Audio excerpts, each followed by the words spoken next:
Il y a quelques semaines, je t'ai partagé dans cette vidéo-là qui s'affiche les 5 plus grandes erreurs que j'ai pu faire après avoir investi plus de 50 000 € sur mon PEA. Et je te spoil tout de suite, la première que j'ai citée, c'était celle de laisser trop d'argent sur mon compte chèque, mon compte courant. À ce moment-là, j'avais plus de 25 000 € qui moisissaient là sur ce compte. Et j'ai eu quelques commentaires de personnes qui me disaient c'est quand même un petit peu débile de laisser cet argent un peu moisir, etc., pas s'en servir.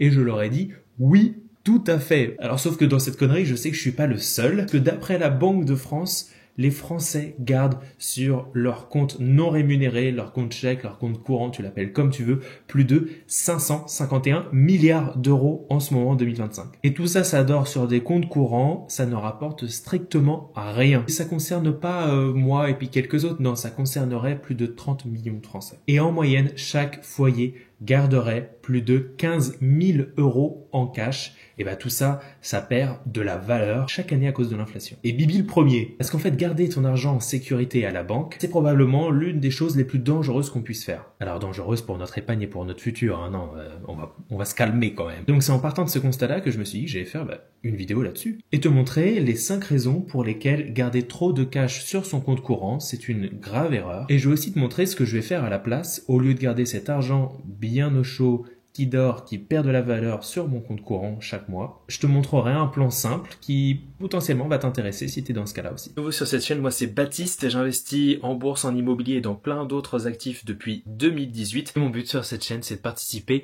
à faire augmenter les connaissances collectives des Français vis-à-vis de l'investissement et de la finance personnelle, tout simplement. Bon allez, on commence tout de suite. Bon, la première raison, comme quoi c'est une grave connerie, je l'ai dit dans l'intro, c'est que l'inflation va venir bouffer notre pognon, durement acquis. En plus des commentaires que j'ai reçus, j'ai eu comme des messages de l'univers qui sont arrivés. Alors, ok, je suis pas complètement cinglé, non, mais j'ai eu plein de contenus sur les réseaux, etc., qui sont venus me dire, Baptiste, en effet, tu as peut-être un petit peu trop d'argent qui est en train de moisir, donc fais quelque chose. J'ai regardé, par exemple, un podcast de The Diary of the CEO, le journal intime d'un PDG en bon français. Il y avait des multimillionnaires qui étaient réunis autour d'une table et je vous laisse écouter. Quelle est la plus grosse erreur financière que fait la personne moyenne? Être un épargnant. Laisser argent dormir compte en banque. Oui, c'est une perte. Tu deviens plus pauvre chaque jour. La pire erreur, c'est d'être un épargnant. Voilà ce qu'ils disent. La pire erreur, c'est de garder ton argent. C'est de la laisser moisir quelque part et de pas l'investir. C'est bien d'avoir un fonds de sécurité, un plan d'urgence, un fonds d'urgence, mais une fois qu'on a ça, garder trop d'argent sur un compte courant non rémunéré, c'est une grave erreur, j'en suis conscient. La preuve, si on prend 20 000 € d'aujourd'hui, dans 5 ans, avec 2% d'inflation, il n'y en aura plus que 18 000 €. Et encore, c'est si on prend l'exemple de 2% d'inflation, c'est ce qu'on nous dit. Mais moi, quand je vais faire mon plein de courses, etc., je trouve que quand même, on est peut-être à un petit peu plus de 2%, ou 2% maintenant, mais ça a tellement augmenté avec le Covid que ça commence à faire cher. Par exemple, en 2023, l'inflation en France a dépassé les 5%. Le livret A, à cette époque-là, il était rémunéré à 3%, ce qui fait un rendement réel de moins 2%. Bingo! On a tout gagné.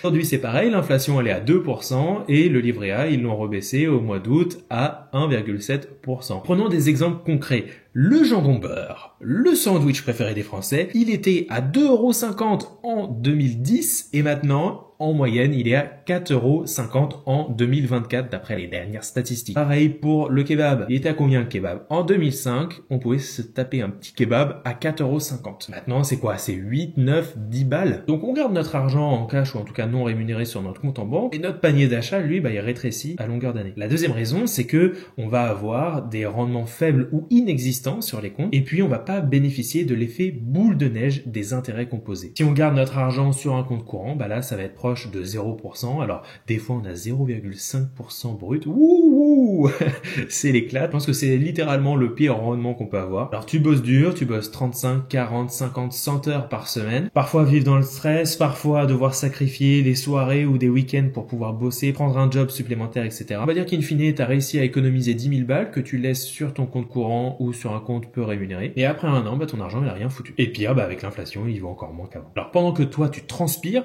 ton cash, il roupille.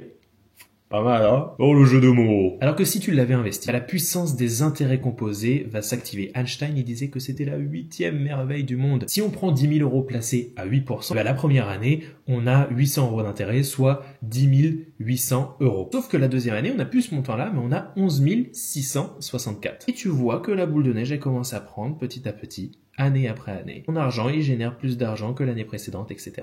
Au bout de 10 ans, si j'ai laissé mon argent en cash non rémunéré sur mon compte courant, les 10 000 euros sont toujours 10 000 euros, mais avec l'inflation, etc., ça vaut moins. Alors que mon argent investi, sachant que je n'ai rien remis après, mes 10 000 euros se sont transformés en 21 000 euros. La différence, elle est 11 000 euros de plus. Sans heures sup, sans sacrifice, sans devoir bosser de job, etc. Donc là, on comprend bien que le temps que tu perds à laisser dormir ton argent, eh bien, en fait, tu ne le rattrapes jamais. La troisième raison, comme quoi c'est une grosse boulette, mais on le fait quand même, eh bien, c'est cette fausse impression de sécurité. Et tout ça, ça a été théorisé par Kahneman, c'est la théorie de l'aversion aux pertes. On préfère perdre doucement via l'inflation que prendre un risque réel en bourse. Et une stat qui m'a choqué récemment, c'est que une chance sur 139 millions de gagner au loto, et pourtant 79 des Français jugent que le loto est moins risqué que la bourse. Oui, mesdames et messieurs, ça vous montre le niveau de l'éducation financière qu'on a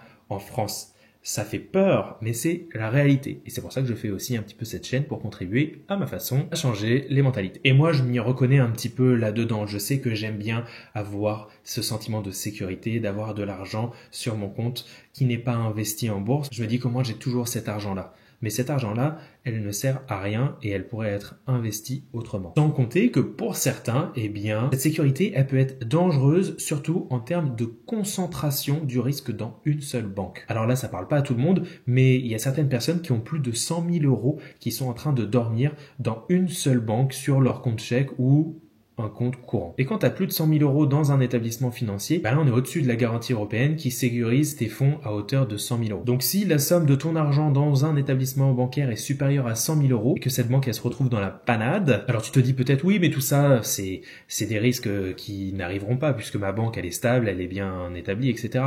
Ok peut-être mais le risque zéro n'existe pas et oublie pas que en 2023 on a des banques comme Crédit Suisse, UBS ou encore la Silicon Valley Bank aux États-Unis qui se sont retrouvés dans une situation très compliquée. Donc si tu as plus de 100 000 euros dans ta banque, c'est comme si tu garais ta nouvelle Ferrari dans un quartier un peu craignos sans assurance. Vaut mieux répartir un peu le risque. Quatrième raison, tu vas me dire ok c'est bien gentil Baptiste, mais en parlant de sécurité, tu nous dis qu'il faut mettre ça sur un fonds d'urgence, un fonds de sécurité. Qu'est-ce qui se passe de cet argent-là? Je te dis que avoir un fonds d'urgence, c'est une très très bonne idée, c'est une nécessité même. Donc il n'y a pas de souci à mettre de l'argent qui va être faiblement rémunéré ou pas du tout rémunéré là-dessus, mais attention à la taille de ton fonds d'urgence, ça se trouve, il est trop important et tu l'as conçu de manière disproportionnée vis-à-vis de ce qu'il devrait être. Par exemple, si tu sais que tu as besoin de 2 000 euros pour vivre correctement et qu'il t'arrive une connerie, t'as pas besoin d'avoir 50 ou 100 000 euros de fonds d'urgence. Là, il va être disproportionné. La question, elle est simple, c'est combien il te faut pour survivre ou vivre de manière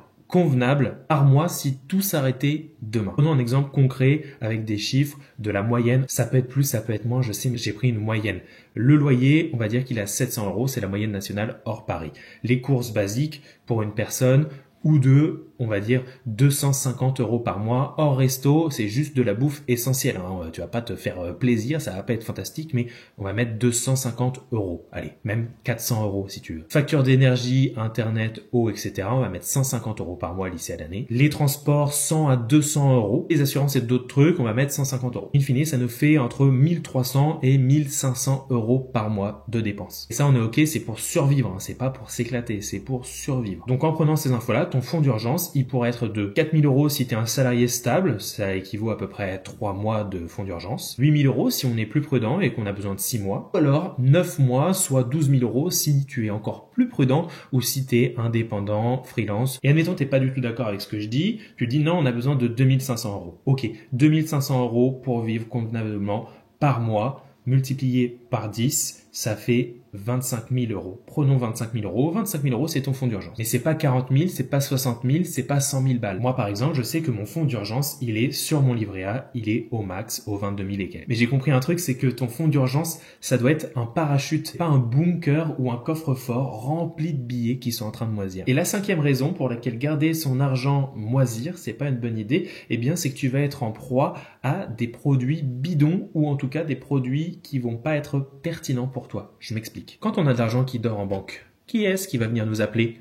Oui, bonjour Monsieur Jonot, c'est votre banquier, vous allez bien? Oui, dites-moi, j'ai un placement hyper intéressant. Là, en plus, on a vraiment une offre choc en ce moment, jusqu'à la fin du mois.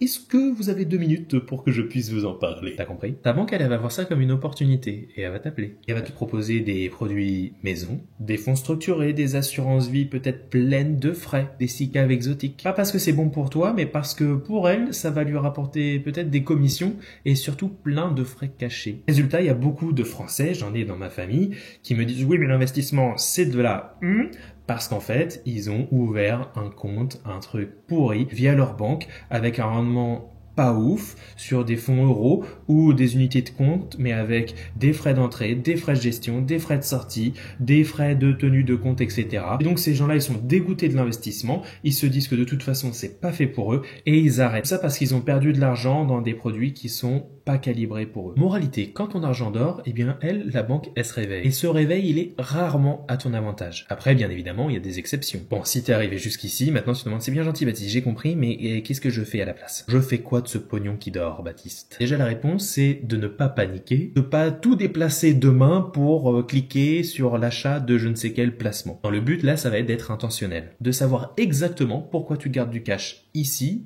ou pas là, pourquoi tu le places là, et que chaque euro est une mission. Voilà ce qu'on peut faire. Premièrement, c'est d'avoir un fonds d'urgence clair. Environ 3 à 6 mois de dépenses comme on l'a vu. Tu vas venir calculer le montant de ce fonds d'urgence. On imagine que tu n'as pas de mauvaise dette, pas de crédit à la consommation, etc. parce que sinon ça irait directement dans le remboursement de ces mauvaises dettes. Une fois que tu sais de combien tu as besoin, assure-toi de l'épargner quelque part où ça va quand même te rapporter un petit peu de rendement. Quelques deniers, quelques intérêts au moins. En France, on n'est pas très bien servi là-dessus, en tout cas à ma connaissance, parce que j'ai pu voir aux États-Unis, en Grande-Bretagne, etc. qu'il pouvait y avoir des comptes sécurisés à épargne à plus de 3,54%. Et si vous en connaissez qui sont sûrs, etc., n'hésitez pas à me le dire en commentaire. Ce qu'on a en France, depuis le mois d'août 2025, il y a eu pas mal de changements. On l'a dit, le livret A ou les livrets de développement durable et solidaire LDDS, eh bien, leur taux est fixé à 1,7%. On a le livret d'épargne populaire, le LEP, qui lui est à 2,7%. Et le taux du compte épargne logement, le CEL, lui, il est abaissé à 1,25%. Une fois qu'on a fait ça, la deuxième étape va être de définir tes objectifs à court terme. Tout ce que tu veux financer dans les 5 prochaines années, un voyage, l'achat d'une voiture, un mariage, un apport immobilier, etc. Là, tu le mets de côté sur un support sécurisé. Et ça va être en complément de ton fonds d'urgence. Ici, c'est pas la peine de jouer au trader ou de risquer ton argent ou de le bloquer. Non, justement, il faut que ce soit accessible facilement et sécurisé. Par exemple, si tu prévois un apport pour un achat immobilier dans 1, 2 ou 3 ans, par exemple, ne viens pas bloquer cet argent sur un PEA, par exemple. Ou alors tout mettre en bourse. Le but, là, il faut être OK, c'est que on va pas venir chasser un rendement, on va venir chasser une disponibilité. Et puis la troisième étape, le reste, en tout cas pour moi, ça va venir pour la construction de ma richesse à long terme. C'est de l'argent dont j'aurai pas besoin d'ici 10, 15 ou 20 ans. Donc là, la solution la plus simple, la moins énergivore et la plus efficace, en tout cas celle que j'ai optée pour moi, ça va être de venir investir dans des fonds indiciels, des ETF. Je vais mettre de l'argent sur mon plan épargne action, PEA, qui a un plafond de 150 000 euros, donc j'ai encore le temps de l'approvisionner, dans un ETF monde par exemple, ou un ETF États-Unis, S&P 500, Nasdaq, que je peux venir diversifier un petit peu avec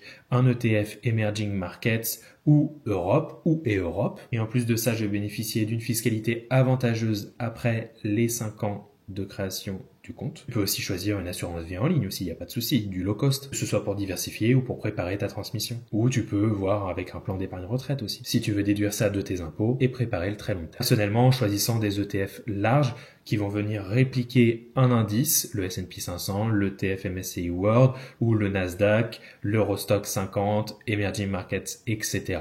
Mon but, c'est de capter les performances du marché. C'est pas de le battre. C'est mon socle passif et c'est également le fait d'avoir des frais qui vont être beaucoup plus faibles que ce que des produits bancaires maison peuvent nous proposer. Des frais de 0,30%, 0,60% au max. Bien évidemment, il n'y a rien de linéaire là-dedans.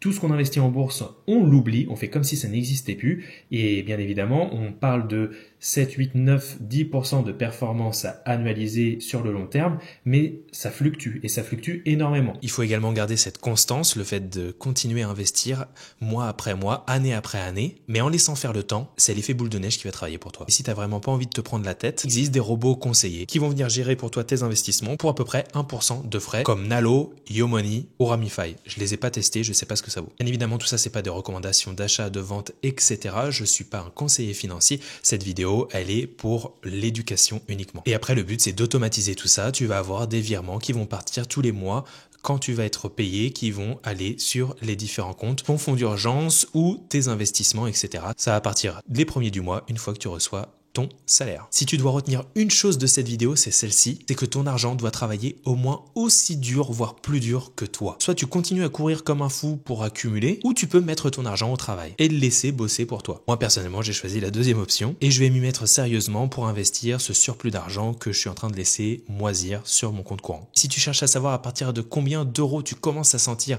cet effet cumulé qui est travaillé pour toi, eh bien, je te laisse voir cette vidéo qui va s'afficher juste ici où je te montre pourquoi tout change à partir de 20 000 euros.